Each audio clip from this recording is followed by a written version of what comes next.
अस्सलामु अलैकुम वरहमतुल्लाहि वबरकातुहू।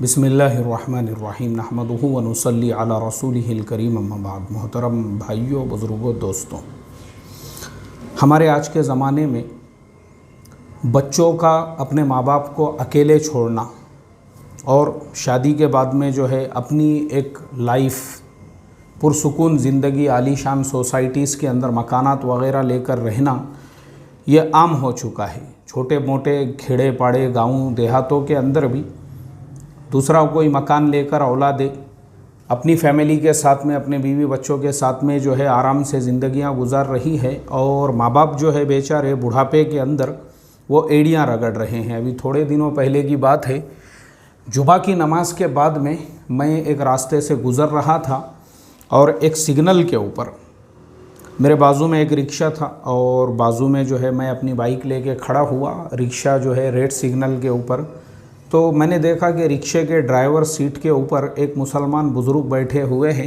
सफ़ेद दाढ़ी है उनकी और एकदम बुज़ुर्ग है, ऐसे झुक के जो है वो रिक्शा चला रहे हैं। तो मैंने उनको सलाम किया। मैंने कहा, कैसे है बुज़ुर्ग, खैरियत से है? बोले अल्हम्दुलिल्लाह। मैं बोला, इस उम्र में आप रिक्शा चला रहे हो, बेटे वगैरह नहीं? बेटे हैं ना? बोले मुझे 4 बेटे हैं और मैं जॉब किया करता था गवर्नमेंट में। तो मेरे रिटायरमेंट के बाद में जो पैसे मिले थे, मैंने फ़ुलानी जगह पे 2 गुंठे ज़मीन लिया, वहाँ पे जो है मकान वगैरह बनाया। वो सारों पे बेटों ने कब्ज़ा कर लिया हुआ है। मैं और मेरी बुड्ढी जो है हम फ़ुलानी झोपड़पट्टी के अंदर किराए से एक घर लेके रहते हैं। रिक्शा मैं चलाता हूँ, उसी पे हमारा गुज़र बसर चलता है। तो मैंने कहा कि बेटे आपकी ज़िम्मेदारी क्यों नहीं संभाल रहे हैं? बस ये सवाल तो आपने उनसे ही करना चाहिए कि एक माँ बाप ने उनको पैदा किए, माँ बाप बुढ़ापे को पहुँचे और बेटे जवान हुए, तो माँ बाप की प्रॉपर्टियों पे कब्ज़ा करके उन्होंने माँ बाप को जो है बेसहारा छोड़ दिया। तो ये एक वाक़या नहीं है, बहुत सारे वाक़यात हैं ऐसे समाज के अंदर हम रोज़ाना सुनते रहते हैं। अच्छा, ये सिर्फ माँ बाप का वाक़या नहीं है। फिर अभी मैं आता हूँ दूसरे वाक़ये पे, यानी ये अखलाक़ी बुराइयाँ हैं। मैं आज आपको अखलाक़ी बुराइयों पे बताने वाला हूँ और ये सबके लिए है। मेरी जो बात है ना, चाहे आप हिंदू हो, मुसलमान हो, क्रिश्चन हो, सिख हो, ईसाई हो, हमारे बौद्ध भाई हो, किसी भी समाज से ताल्लुक़ रखते हो, लेकिन आपने अपने बेटों की जो तरबियत है, तालीम है अपनी औलादों की, कुरान और हदीस की रोशनी में और अल्लाह के नबी की सीरत में की रोशनी में कैसे करना चाहिए, ये मैं आपको जो है ना साइकोलॉजिकल तरबियत का आज बताने वाला हूँ। वो नहीं है कि अब्बा जान का जुब्बा जो है वो छोटा करे, टिड्डे को पिना दिए और उसको टोपी गिपी पिना के अल्लामा बना दिए बचपन में। ये नहीं, मैं आपको मेंटल जो उनकी तरबियत है, जो साइकोलॉजिकल तरबियत है, आज मैं उस पर बात करने वाला हूँ कि ये वाक़यात क्यों होते हैं। इन सब का ताल्लुक़ साइकोलॉजी से है। माँ बाप को छोड़ देना, इसी तरह से और चीज़ों में भी कारोबार वगैरह की लाइन है। एक होलसेलर के पास से माल ले रहे हैं और जब उसका ज़्यादा बिल हो गया, 1-2 लाख रुपये, उसके बाद में जो है अपना शटर डाउन करके अंडरग्राउंड हो गए। ये अखलाक़ी बुराइयाँ हैं। ऐसे ही किसी से पैसे लिए, अब मैं खुद देखता हूँ, क्योंकि हम लोग क्या समझते हैं, जुब्बा अगर आंख पे आ गया तो ये जुब्बा तक़वे का सिंबल है और अल्लाह वाला होने की निशानी है। ऐसा बिल्कुल नहीं है। जुब्बा भी अगर आपके पास में आया, कितना भी लंबा रहने दो, लेकिन अगर आपके अंदरून में अगर बचपन से आपकी अखलाक़ी तरबियत सही नहीं हुई और साइकोलॉजिकल अगर आपको वैसी तालीम नहीं दी गई, तो जुब्बा पोश भी रहेगा ना, वो पैसे उधार लेगा, उसके बाद में जो है लोगों को घुमाते रहेगा, पैसे खा के बैठ जाएगा। ऐसी कई मिसालें हैं मेरे पास में। तो ये तमाम जो चीज़ें आती है, ये अखलाक़ी बुराइयों के अंदर आती हैं। आज मैं उसी पे बात करने वाला हूँ।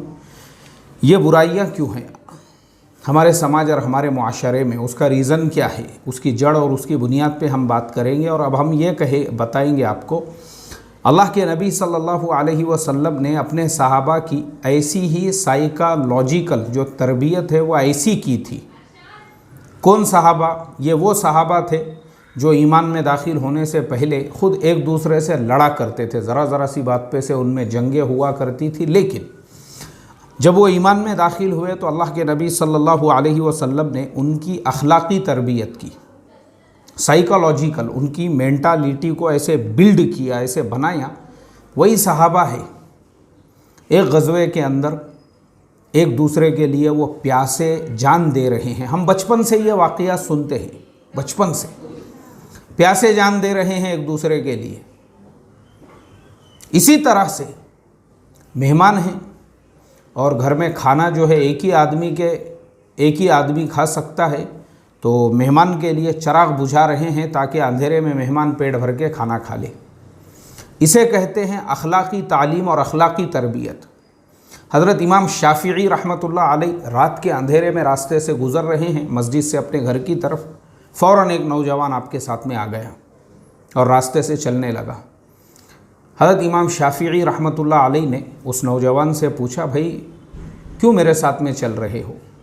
बोले, हज़रत फितरों का ज़माना है, फितरों का ज़माना है, रात का अंधेरा है, किसी ने आप पे हमला कर दिया, आपकी जान चली गई, आप उम्मत का बहुत बड़ा सरमाया हो, सिर्फ़ आपकी सिक्योरिटी के इरादे से, आपकी हिफाजत के हिसाब से मैं आपके साथ चल रहा हूँ ताकि मैं आपको घर तक आफ़ियत से पहुँचा दूँ।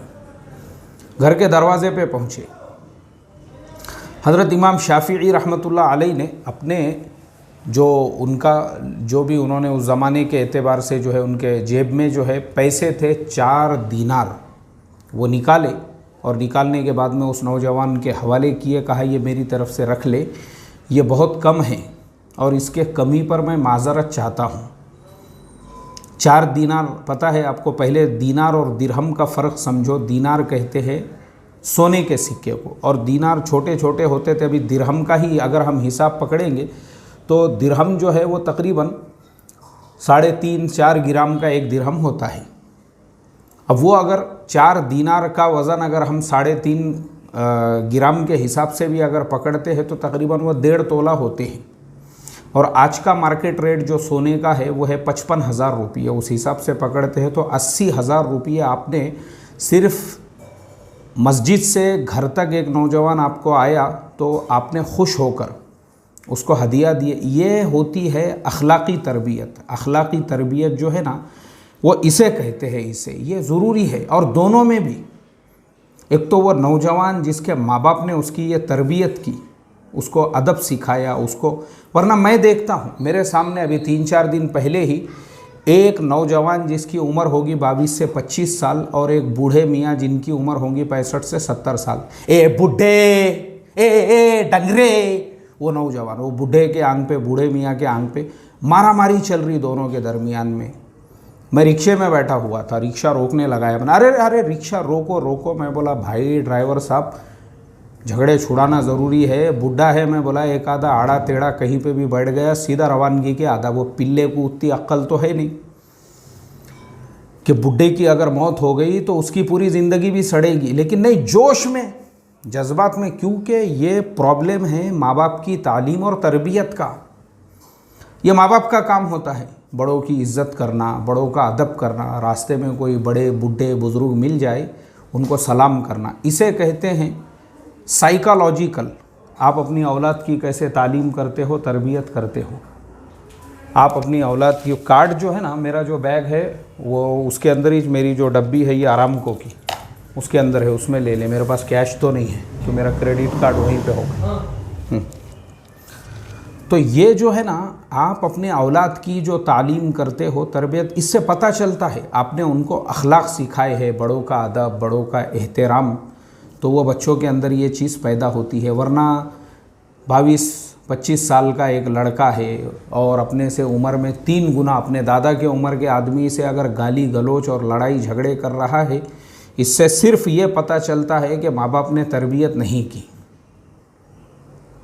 अल्लाह हिफाजत फरमाए। तो दोनों वाक़ियात, एक तरफ हज़रत इमाम शाफ़िई रहमतुल्लाह अलैह और वो नौजवान के माँ बाप ने तरबियत की है, उसको सिखाए बड़ों का अदब एहतराम।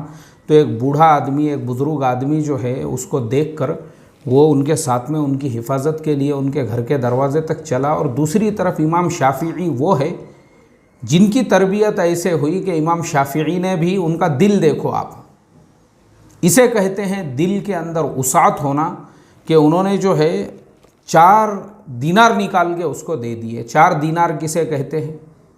जो 80,000 रुपये का वैल्यू रखते हैं हमारे आज के ज़माने के एतबार से। ये उनकी अखलाक़ी तरबियत है, ये उनकी। अब मैं बीच में एक वाक़या मेरा भी सुना देता हूँ। मैं अभी जो है एक मुल्क के सफ़र पे था और आप लोगों ने शायद मेरे वीडियोस जो सफ़रनामे देखते होंगे, तो वहाँ पे हमने कीवी का जूस पिए। कीवी एक फल है, उसका हमने जूस पिए। तो मैंने उस वीडियो के अंदर ये कहा, मैं बोला माशाअल्लाह माशाअल्लाह माशाअल्लाह। हमारे जो मेज़बान थे हाफिज़ साहब, हाफिज़ अबूज़र साहब, मैंने कहा अल्लाह हमारे हाफिज़ साहब को जज़ाए खैर अता फ़रमाए, रासल खैमा UAE में। मैं बोला मैं मेरी ज़िंदगी में पहली मरतबा जो है कीवी का जूस पी रहा हूँ, हमारे हाफिज़ साहब की बरकत से अल्लाह इनको बेहतरीन जज़ाए खैर बदल अता फ़रमाए। बहुत सारे लोगों ने वो वीडियो देखे, तो मेरे कुछ दोस्तों ने और ख़ुद मेरे फ़र्जन ने मेरे से बोले, अरे क्या है, बोले यार अब्बा तुम भी जो है ज़िंदगी में पहली बार कीवी का जूस पी रहे, ऐसा बताए, बोले उसमें जैसा तुमने पिए ही नहीं। मैं बोला देख बेटा, दुनिया के बड़े बड़े 5 स्टार होटलों में मैं रुका हूँ, बेहतरीन लंच डिनर, एक से बढ़कर एक जूसेस, अल्लाह ने हर चीज़ खिलाया है। लेकिन हमारी शरीयत ने, हमारे नबी सल्लल्लाहु अलैहि वसल्लम ने हमको इस बात की तालीम और तरबियत दी, दूसरों की हौसला अफजाई, हिम्मत अफजाई। अगर मेरे ये जुमला बोलने से कि मैं ज़िंदगी में पहली मरतबा कीवी का जूस पी रहा हूँ, और वो झूठ नहीं है, मैंने कीवी तो खाया हूँ, लेकिन जूस मैं पहली मरतबा पी रहा था, उसका जो मिल्क शेक है, अगर मैं ये बोल रहा हूँ मेरा दिल बड़ा करके, इसमें प्रॉब्लम क्या है, इसमें हर्ज क्या है? इसमें सामने वाले का दिल जो है थोड़ा सा खुश हो गया, वही वीडियो हमने डाले, उसको हज़ारों लोगों ने देख लिए चैनल पे, खुश हो गया बेचारे का दिल, एक ईमान वाले, एक मोमिन का दिल खुश करना। फिर मैंने मेरे बेटे को एक वाक़या सुनाया, मैंने कहा कि ठीक है मैं तुझे एक वाक़या सुनाता हूँ जो हज़रत थानवी रहमतुल्लाह अलैह ने, उनकी किताब के अंदर लिखा हुआ है कि बगदाद में बगदाद के अंदर जो बादशाह थे खिलाफत बनु अब्बासिया के ज़माने में, तो उस ज़माने में कहत पड़ गया। अब खिलाफत बनु अब्बासिया जो है, हारून रशीद वग़ैरह ये सब बनु अब्बासिया के खुलाफा थे, उनके ज़माने में बहुत बड़े हिस्से तक जो है मुस्लिम हुकूमतें थी उस ज़माने में। वो वाक़या भी सुने होंगे आपने कि वो बादल जा रहा था तो कहा गया है बादल तू कहीं पे भी बरस, जो तेरा टैक्स होगा वो तो मेरे ही ख़जाने में आएगा। तो इतनी बड़ी बड़ी जो है वो हुकूमतें थी उस ज़माने की। उस ज़माने के अंदर अब मुल्क के किसी हिस्से में कहत पड़ा होगा, अब जहाँ पे कहत पड़ा वहाँ पे एक बेचारा गरीब आदमी रहता था, और उसने जो है अपनी बीवी से कहा, बोले बेगम पानी नहीं है पीने को, दुष्काल पड़े हुआ है यार, अपने जो बादशाह सलामत है बगदाद के, उनको पानी होगा क्या पीने के वास्ते में? और वो बीवी भी बेचारी, उसकी बीवी थी जैसा रप्पी उसकी बीवी वैसी। बीवी ने बोली कि एक काम करो ना, बोले गाँव में अपने जो तालाब है ना, तालाब अपने गाँव का, मटका भर के पानी लेके जाओ, बोले बादशाह सलामत को खुश हो जाएंगे वो, तुम इतने दूर से पानी लेकर जाएंगे उनको पीने, बेचारों को है क्या नहीं क्या मालूम, बोले वहाँ पे पीने के लिए पानी। अच्छा मशवरा है बोले तेरा, मैं एक काम करता वैसे ही करता हूँ मैं। अब उन्होंने क्या किए, वो मटका भर के जो है गाँव का जो तालाब था उसमें एकदम सड़ा हुआ बचा कुचा थोड़ा सा पानी रह गया हुआ था, उसको मटका भर के जो है लेकर रवाना हुए बगदाद की तरफ। बादशाह के महल के दरवाज़े पर पहुँचे और कहा कि मैं फ़लाने गांव से, फ़लाने बस्ती से आया हूँ सिर्फ़ बादशाह सलामत को ये हदिया देने के लिए। अब बादशाह सलामत तक एक बात पहुँची कि एक आदमी आपसे मिलने के लिए गांव से आया है, दूर से आया है, वो गेट पे खड़ा है, ज़िद कर रहा है कि मिलना ही है। बादशाह ने कहा ठीक है लेके आओ उसको। अब वो पहुँचा बादशाह सलामत की दरबार में, तो वहाँ पे और लोग भी बैठे हुए थे। बादशाह ने कहा भाई ये क्या है? बोले बादशाह सलामत मैंने आपके लिए पानी लेकर आया हूँ, कहत पड़ा हुआ है ना दुष्काल, तो मुझे लगा कि भाई आपको पीने के लिए पानी है या नहीं है, क्योंकि हमारे यहाँ पे तो बहुत तकलीफ़ है, इसलिए मैंने आपके लिए मटका भर के लेकर आया हूँ। अब उसने जैसे ही वो मटके का मुंह खोला तो वो सड़ा हुआ पानी था, तालाब का बचा कुचा। पूरे महल में जब उसकी बदबू उठी तो वो बदबू की वजह से कई लोग जो है उन्होंने अपने नाक बंद कर दिए, कई जो है परेशान हो गए कि ये ऐसी कैसी ख़तरनाक बदबू है। बादशाह सलामत ने उसको करीब बुलाए, उसकी पीठ थपथपाई, बोले माशाअल्लाह माशाअल्लाह माशाअल्लाह, बहुत बड़ा काम किए बोले तुमने, पानी लेकर आए मेरे वास्ते इतने दूर से और आपने हुक्म दिए ये पानी लेकर जाओ, बोले इसको हमारे ख़जाने में रखो और ये जो मटका है ये पूरा दिरहमों से भर कर दे दो इनको, इन्होंने हमारे लिए इतना बड़ा काम किया। अब बहुत खुश हुआ वो, उसने कहा कि यार देखो ना मैंने कितना अच्छा काम किया, नहीं तो बादशाह तो प्यास से मर जाते थे। पानी लेकर आया गांव से और दिरहमों से भरकर जब वो मटका उसके हवाले किया गया, बादशाह सलामत ने कहा इसको वापस लेकर जाओ और गांव के रास्ते को ले जाने से पहले इसको दरियाए दजला के किनारे से लेके जाना, इसको दरियाए दजला के किनारे लेके जाओ और ले जाके गांव के बाहर तक छोड़ के आओ इसको। अब वो जो था ले जाने वाला, उसने उसको सीधा बगदाद के बीचों बीच से दरियाए दजला बहता है, दरियाए दजला और दरियाए फुरात जो है ना, यह ऐसे दरिया है कि वो पूरे इलाके में कभी भी इनकी बरकत से पानी की तकलीफ़ नहीं होती। ये हज़ारों साल से अल्लाह ताला ने एक ऐसा निज़ाम बनाया हुआ है अल्हम्दुलिल्लाह। तो वो इलाके में जो है मीठा सरसब्ज़ और शादाब जो है पानी इनकी वजह, यानी मीठा और एकदम शीरीन जो है पानी वहाँ पे 12 महीने होता है। अब जब वो दरियाए दजला के किनारे पे पहुँचा और उसको लेकर गए तो उसको तो चक्कर आ गए देखकर। उसने अपनी हिमाकत के ऊपर उसने कहा ए अल्लाह, मुझे तो लगा था कि मेरे गाँव के तालाब में ही उतना पानी बचा हुआ है और यहाँ देखो बादशाह का ज़र्फ़। तो आगे हज़रत थानवी ने वो शेर लिखा है, कह रहा है शोर दरिया से समंदर का सुकूत, जिसका जितना ज़र्फ़ है उतना ही खामोश है। यानी ज़र्फ़ देखो बादशाह का। तो ये होती है तरबियत के आपने अपने 2 जुमलों से किसी का दिल खुश कर दिए, क्या प्रॉब्लम है उसमें। तो ये बेसिक शुरू में मैंने आपको बताया। अब मैं आगे मेरे पॉइंट पे आता हूँ। पॉइंट नंबर 2, हम अपने बच्चों की भी ऐसी नफ्सियाती तरबियत बचपन से अगर करेंगे, कभी भी वो बच्चे जो है ना माँ बाप के बागी नहीं होंगे। बच्चे बागी क्यों होते, अब मैं आपको बताता हूँ साइकोलॉजिकल हमारी तरबियत कैसी होती है। मैं एक मस्जिद में ज़ुहर की नमाज़ पढ़ रहा था और एक बुज़ुर्ग मेरे पहचानत के मिले और वो बुज़ुर्ग का पोतरा जो है वो वहाँ पे आया, उसने सलाम किया, मुझे सलाम किया।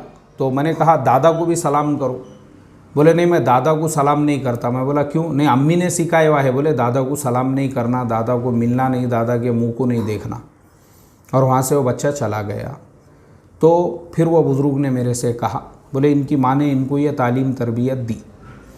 अब देखो आपने बचपन में ही अपने बच्चे के जहन में जो है ना एक निगेटिविटी ये पैदा की, आपने बच्चे को सिखाए बचपन से कि बेटा ये जो है इनको सलाम करना, इनको नहीं करना, मतलब नफ़रत आप बच्चे को सिखा रहे हो।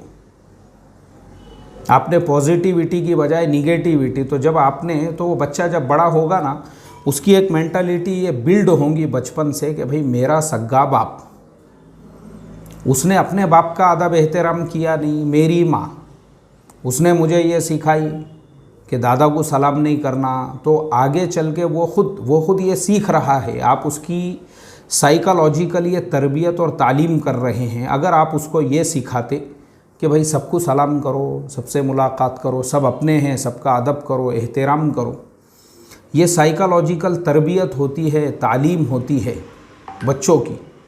और बच्चों के सामने अगर आप जो है आप ख़ुद भी बच्चों के सामने अगर आपका अपना दिल जो है ना ऐसा वसी रखोगे, बच्चों के सामने आपके घर में जमातें आ रही है, उनको आप खिला रहे हैं, बच्चों के सामने बैठ के आप ज़कात का हिसाब कर रहे हो, बच्चों के सामने आप जो है अपनी ज़कात तकसीम कर रहे हो, भाई फ़लाने गरीब को इतने, फ़लाने मोहताज को उतने, फ़लाने मिस्किन को इतने, वो बच्चे की तरबियत कर रहे हो आप उसको कुछ नहीं सिखा रहे, लेकिन वो आपके अमल को देख के सीख रहा है कि भाई आने वाले जमातों की नुसरत ऐसी करना चाहिए, मेहमानों को ऐसे खाना खिलाना चाहिए, गरीब और मोहताज और अपने जो रिश्तेदार हैं मसाकीन, उनके साथ ऐसा हुस्न सलूक करना चाहिए। अब अगर मान लो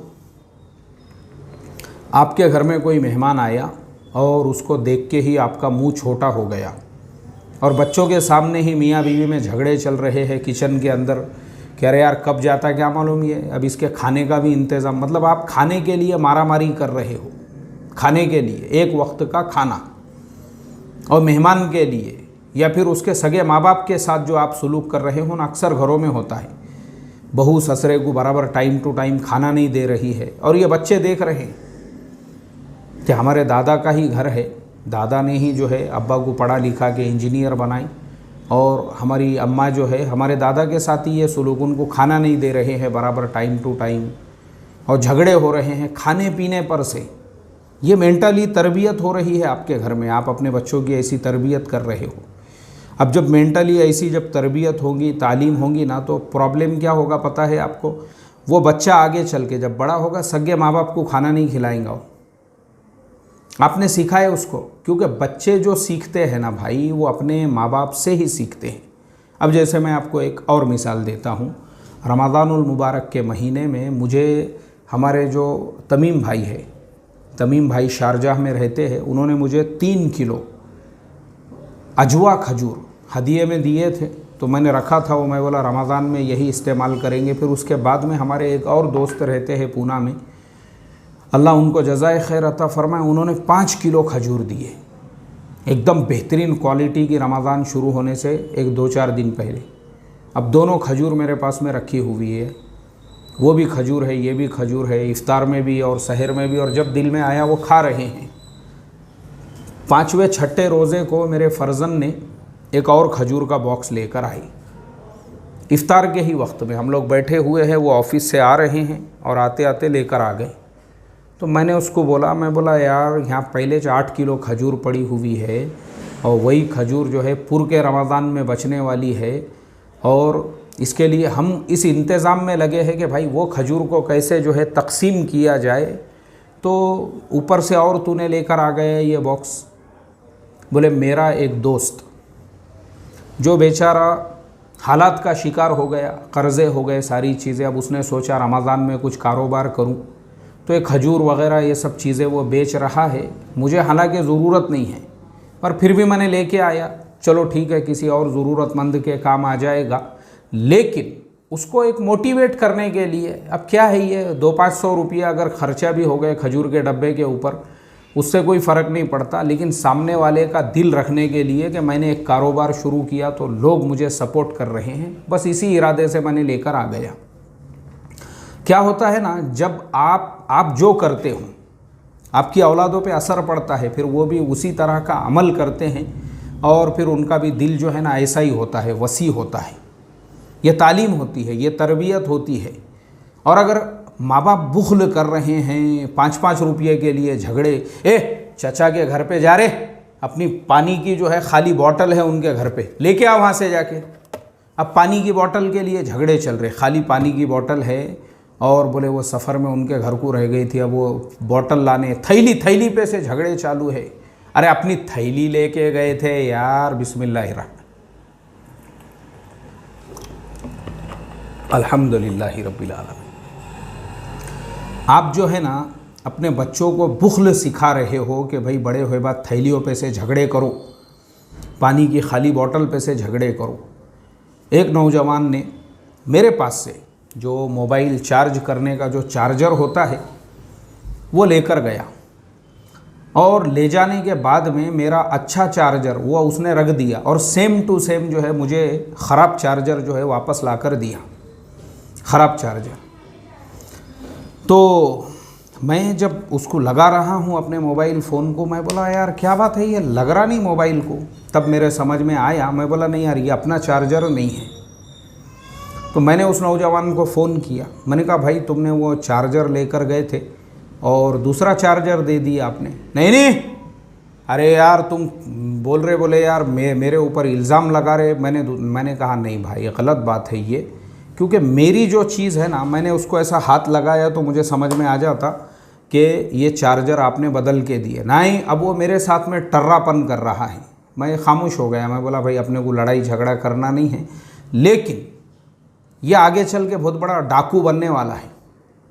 और ऐसा ही हुआ, ये मैं आपको बहुत पुरानी बात बता रहा हूँ, लेकिन मुझे अभी किसी ने 2-4 दिन पहले बताया। उसने अपने बाप का कारखाना बेच के खा गया, कारखाने में का भंगार बेच के खा गया। बाप परेशान हो गया, प्लॉट बेच के, फ्लैट बेच के ऐसी जो प्रॉपर्टियाँ है वो बेचने के धंधे में लग गया, क्योंकि उसकी बचपन से तरबियत वैसी हुई। धोखे दो लोगों को, लोगों का अच्छा चार्जर लेके आओ, उनको ख़राब चार्जर। मतलब ये जब मेंटालिटी इंसान की बनती है ना, बचपन से ही धोखे देने की, टोपियाँ पिनाने की और अपने आप को शाना समझने की, तो वो ज़िंदगी भर जूते ही खाता है वैसा इंसान। और डाकू बनता है वो, आगे याद रखो, डाकू बनेगा। आज उसने चार्जर में खियानत किया, कल बाप की प्रॉपर्टी में खियानत करेगा वो। अब पैसे कम पड़े तो हो सकता है बाप के किडनियाँ निकाल के बेच दे। अल्लाह हिफाजत फरमाए रे भाई। तो इसके लिए हम जो है ना, जो साइकोलॉजिकल अपने औलाद की तालीम करते हैं, तरबियत, जैसे मैंने अभी बताया, अल्लाह के नबी सल्लल्लाहु अलैहि वसल्लम ने उस मुआशरे की, किस मुआशरे की, जो पानी पर से एक एक दूसरे से जो है 40-40 साल तक जंग लड़ते थे, वैसे समाज की, वैसे मुआशरे की आपने ऐसी तालीम की है, ऐसी तरबियत की है, एक दूसरे के लिए प्यासे जान देने वाले बने, मेहमान के वास्ते चराग बुझाने वाले बने। उनकी कैसी साइकोलॉजिकल तरबियत की है। अब देखो, वाक़ियात अगर हम देखेंगे ना तो हमको पता चलेगा, ग़ज़वा खंदक के मौके पे 4000 सहाबा है, 4000, और एक प्याला भर के आपके पास में सरीद आता है और आप जो है वो सारे सहाबा को जो है पहले खिलाते हैं। तो उनको जो है ना, इससे ये तरबियत मिली, सेक्रीफाइस करना और दूसरे का ख्याल रखना। अब सब खा रहे हैं, सबका होने के बाद फिर आपने जो है उसको खाया। ये तरबियत का अप्पल पोटा पर अगर मेरे ज़माने का कोई रहता था, एक ले रे, अरे रख रे उसको, अपने को बचता क्या नहीं क्या मालूम। हमारे ज़माने के लोग, हम तो ऐसे हैं, मगर वो तो हमारे रहमतुल्लिल आलमीन सल्लल्लाहु अलैहि वसल्लम थे, मुहसिन इंसानियत थे। वरना हमारे ज़माने में अल्लाह हिफाजत फरमाए। दूसरा वाक़िया, हज़रत शेख ज़करिया रहमतुल्लाह अलैह ने लिखा हुआ हिकायत सहाबा में कि एक दूध का प्याला आया और असहाब सुफ़ा जो है वो 70 थे। हज़रत अबू हुरैरा से आपने कहा, जाओ असहाब सुफ़ा को बुला के लेकर आओ। असहाब सुफ़ा आए, वो 70 के 70 ने पेट भरकर उस प्याले में से दूध पिया। और फिर आपने उसके बाद में सबसे आखिर में आपने कहा, अबू हुरैरा बस हम दोनों बाकी है, पियो। और हज़रत अबू हुरैरा जब शिकम सैर हो गए, उसके बाद आपने उसमें से पिया। ये है नफ्सियाती तरबियत के जो आपके शागिर्द है और जो आपके सहाबा है और असहाब सुफ़ा, वो देख रहे हैं कि आपने पहले दूसरों को तरजीह दी, इसीलिए फिर वो वक्त आया कि दूसरे के लिए प्यासे जान देने वाले बने। ये होती है तरबियत, ये होती है तालीम।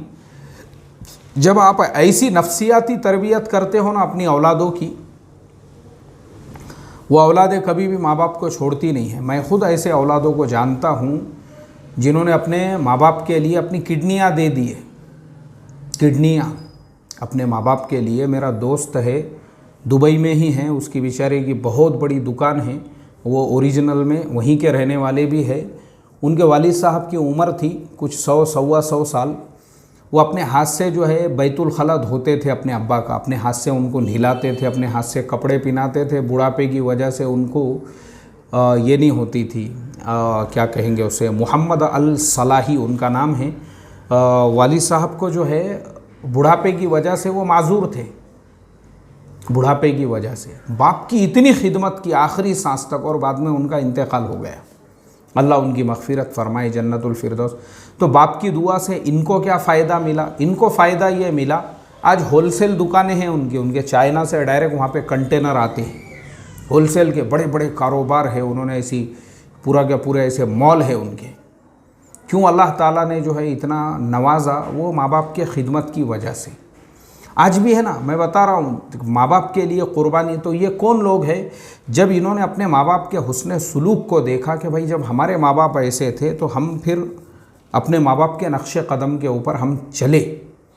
वाकई में भी मोहतरम दोस्तों, मैं ये सारे वाक़ियात जब पढ़ता हूँ, हमारे अकाबिर उलामा में भी अगर आप देखेंगे, हमारे बुज़ुर्गों में भी वालिदैन की जो खिदमत करने वाले और फरमाबरदारी करने वाले हैं, आपको बेशुमार वाक़ियात मिलेंगे। और उसी का सिला है, अल्लाह ताला दुनिया में ही देते हैं। तो ये सिर्फ़ मैंने आपको बताया कि आप अपने बच्चों की जो नफ्सियाती तरबियत है वो कैसे कर रहे हैं। अगर आप उनको निगेटिविटी सिखा रहे हैं ना, इसको बात नहीं करना, उसको सलाम नहीं करना, उसको देखना नहीं, उसके घर को नहीं जाना, रमज़ान में सबको बांट रहे हैं, महल्ले के 2 घर छोड़ के, वो सब सीख रहा है। उसकी मेंटालिटी जो है ना बिल्ड हो रही है उस तरीक़े से।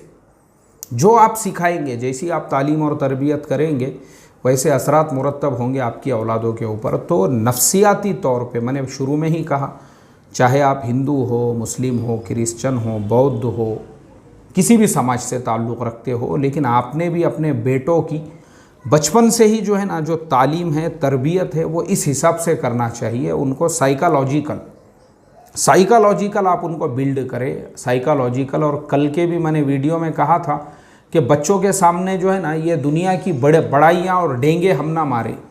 किसी की शादी हो गई तो 15 दिन हमारे घर में चर्चा चल रही है, तो बच्चों की मेंटालिटी ये बिल्ड होती है, भाई शादी ही सब कुछ है। किसी का रज्जगा हो गया, किसी का रस्म हो गया, किसी का कुछ, उनको लगता है नहीं यही लाइफ है, यही लाइफ है। और आप भी अगर समझो मोबाइल की तारीफ़ है, मेरा मोबाइल ऐसा है और ये मॉडल वैसा है और वो, तो उनको लगता है वही लाइफ है। फिर वही हासिल करने के लिए मारा मारी, चोरिया, डकैतिया, कल को आपका ही जेब काट के भागेंगे वो।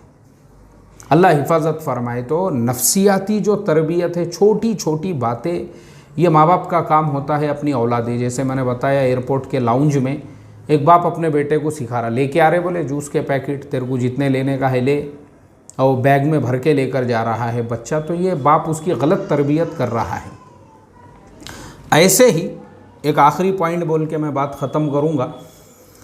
अक्सर ऐसा भी होता है, हमारा बेटा स्कूल कॉलेज वगैरह के अंदर जब पढ़ता है ना, तो हम अगर शिकायत पता चली कि टीचर ने मारा है या पनिशमेंट दिया या सज़ा दिया, तो हम झगड़े करने को चले जाते हैं। ये गलत अमल है, ये गलत अमल है। मैं बार बार कहूँगा ये गलत है, क्योंकि कोई भी टीचर वो पर्सनली अपने स्टूडेंट का दुश्मन नहीं होता है। चाहे आपका बेटा किसी स्कूल में पढ़े, कॉलेज में पढ़े, यूनिवर्सिटी में पढ़े या किसी मकतब या मदरसे के अंदर पढ़े, कोई भी उस्ताद जो होता है ना, क्योंकि मेरी पूरी ज़िंदगी पढ़ाने में गई है, मैं इसलिए बोल रहा हूँ। मैंने जो सख्ती मेरे अपने सगे बेटों के लिए किया, सेम अपने शागिर्दों के लिए भी, ताकि उनकी लाइफ बने। अब जिन्होंने बर्दाश्त किए, वाकई में उनकी लाइफ बनी, वाकई में भी बनी। जैसे मेरे अपने भी बेटे जो है, आज मैं अल्लाह ताला का करोड़ों दर्जे शुक्र अदा करता हूँ, मैंने जितनी सख्ती किया उनके ऊपर, आज मुझे जो है उसका आउटपुट और उसका रिज़ल्ट मिल रहा है कि माशाल्लाह वो अपनी लाइफ के अंदर जो है बेहतरीन तरीके से, उनका अपना एक रूटीन है काम करने का, जॉब करने का, और आगे बढ़ने के लिए उनके अंदर भी एक आग लगी हुई है। यही मैंने अपने स्टूडेंट और शागिर्दों के लिए भी चाहा। लेकिन मेरा तजुर्बा है, जिन लोगों ने अपने बच्चों का नाम मकतब से या मदरसे से निकाल लिए, बहुत मार रहे, बोले यार ये कुछ भी बच्चों को जो है बोल रहे, जिन्होंने नहीं बर्दाश्त किए। अभी मुझे थोड़े दिनों पहले पता चला कि ऐसे ही कुछ बच्चे जो है ना, वो माँ बाप को झोड़प रहे हैं पकड़ के, माँ बाप को ही। तो माँ बाप को जब उस्ताद ने जो तालीम और तरबियत की थी, वो आपके बच्चे की ज़िंदगी बनाने के लिए, लेकिन आपने जो है अपने ही, ये आपको लगा उस्ताद की जो सख्ती है। होते हैं ऐसे बहुत सारे नमूने, बच्चों को लेके जो है झगड़े करने को स्कूल में पहुंच गए, मकतब में पहुंच गए, मदरसे में पहुंच गए। बड़े होने के बाद उनके बच्चे जो है ना डॉन बनते हैं, बागी बनते हैं, लड़ाक बनते हैं, झगड़ालू बनते हैं, भाई बनते हैं, दादा बनते हैं। और बेटियां अगर है तो अब मैं आगे नहीं बोल सकता हूँ, अल्लाह ही हिफाजत फरमाई। तो इसके लिए अगर आपके बच्चे भी किसी भी मकतब में, मदरसे में, स्कूल में, कॉलेज में, कहीं पे भी पढ़ रहे हो ना, वहाँ पे अगर उस्ताद ने उनको कोई सज़ा दी है, पनिशमेंट दिया है, तो आप कभी भी उस्ताद की तरफ से और साइड में बात करो। अगर आपने जिस दिन बच्चे की साइड और तरफदारी ले ली है, याद रखना उस दिन उसके कदम भटक गए, समझ जाना आपने। क्योंकि उसको लगेगा मेरा बाप है मेरे सपोर्ट के अंदर, आ जाता वो झगड़े करने को, तो फिर वो उस्ताद की सख्ती को बर्दाश्त नहीं करेगा। तो ये चीज़ें जो है ना, ये नफ्सियाती तरबियत की बातें हैं। बस अल्लाह ताला से यही दुआ करूँगा, जैसे अल्लाह के नबी सल्लल्लाहु अलैहि वसल्लम ने सहाबा की तालीम तरबियत की, हमको भी अपने औलादों की वैसी ही नफ्सियाती तालीम और तरबियत की तौफ़ीक़ अता फ़रमाएँ। अस्सलामु अलैकुम व रहमतुल्लाहि व बरकातुहू।